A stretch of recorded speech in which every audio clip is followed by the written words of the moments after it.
Jai Hind everyone. I welcome to all of you in my SST class. Students, in this part of video, I will explain revolution of the earth. In previous part, I have explained rotation of the earth. So, let's see what is the revolution of the earth. Students, now we will study about revolution of the earth. While rotating on its own axis, the earth also moves around the sun. This movement of earth around the sun is called revolution. बच्चों, अभी हमने आपको rotation के बारे में explain किया था. तो धरती अपने एक्सिस पर रोटेट करती हुई सूर्य के चारों ओर चक्कर लगाती है और इसे हम revolution बोलते हैं. It revolves around the sun is a fixed orbit and this elongated circle is known as ellipse. Clear बच्चों? Students, the earth revolves around the sun from west to east in a great speed. Its speed of revolution is around 30 km per second. Earth takes 365 days, 5 hours, 48 minutes and 56 seconds. So, for the convenience, we calculate here in complete 365 days. In this way, we add one day in the fourth year, and this fourth year is called leap year. Every fourth year in the solar calendar has 366 days. This extra day is added to month of February. So in every fourth year, February has 29 days and in ordinary years it has 28 days only. बच्चों, धरती सूर्य की परिक्रमा करने में पूरा एक वर्ष का समय लेती है, जिसको कि हम सिंपल वे में कह सकते हैं. अगर देखें तो 365 एंड 1/4 मतलब 365 सही 1/4 दिन में. तो ये जो बच्चों 1/4 डेज होता है, ये हर 4 ईयर पे ये 1 डे में कन्वर्ट हो जाता है और ये 1 डे फेब्रुवरी में ऐड करते हैं हम लोग. तो ऐसा हमेशा होता है. हर 4 साल बाद आप देखते होंगे कि साल में 366 दिन होते हैं, जिसमें कि एक डे फरवरी में जुड़ता है, तो फरवरी 29 डेज़ की हो जाती है, जिसे हम लीप ईयर भी बोलते हैं. क्लियर बच्चों? Students, now we will read the changes of seasons.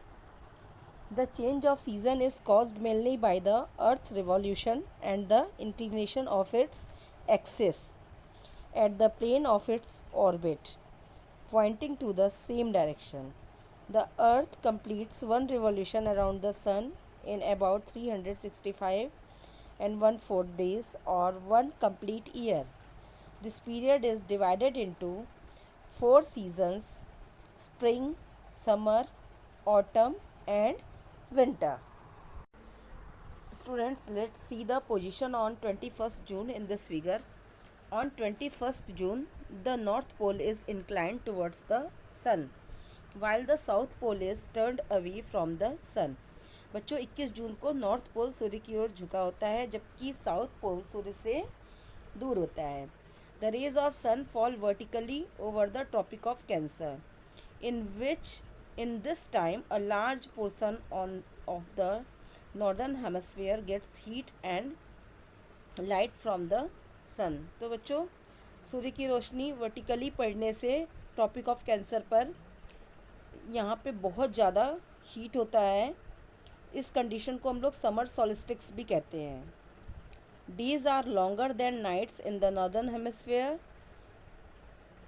Thus, there is summer season, but in southern hemisphere, this condition is reversed.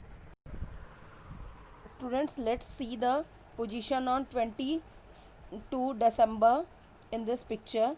On 22 December, the south pole is inclined towards the sun, while the north pole is turned away from the sun. बच्चों, 22 दिसंबर को south pole सूर्य की तरफ झुका होता है और north pole सन से दूरी पर होता है. The rays of sun fall vertically over the Tropic of Capricorn. In this period, a large portion of the southern hemisphere gets heat and light from the sun. तो इस पीरियड में बच्चों southern hemisphere पे बहुत ज़्यादा गर्मी होती है एंड नॉर्दर्न हेमिस्फेयर पे और नॉर्थ पोल पे विंटर सॉलिस्टिक्स की पोजीशन होती है. In this time southern hemisphere experiences summer season. The longest day and the shortest night occurs on 22 December and fall. The above conditions are reversed in the northern hemisphere. Students, now let's see the position on 21st March and 23rd September in this year. On 21st March and 23rd September, the rays of the sun fall vertically on the equator. At these times, the North Pole and South Pole lie at an equal distance from the sun. बच्चों 21 मार्च और 23 सितंबर को sun rays equator पे vertically पड़ती है, जिसके कारण north pole और south pole दोनों सूर्य से इक्वल डिस्टेंस पर होते हैं. And days and nights are neither long nor short in comparison to each other, rather both are of equal time. तो इसका रिजल्ट ये होता है कि डेज और नाइट दोनों जगह पर इक्वल होते हैं, बराबर होते हैं. It is neither very hot nor very cold in both the hemisphere. इसका रिजल्ट ये होता है कि दोनों भी ही गोलार्धों पे न ज़्यादा ठंडा होता है और ना ज़्यादा गर्मी होती है.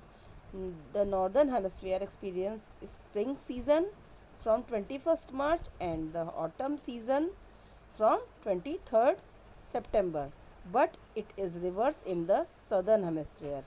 On these days, equinoxes coincide with the time of sunrise at one pole and the time of sunset on the other pole.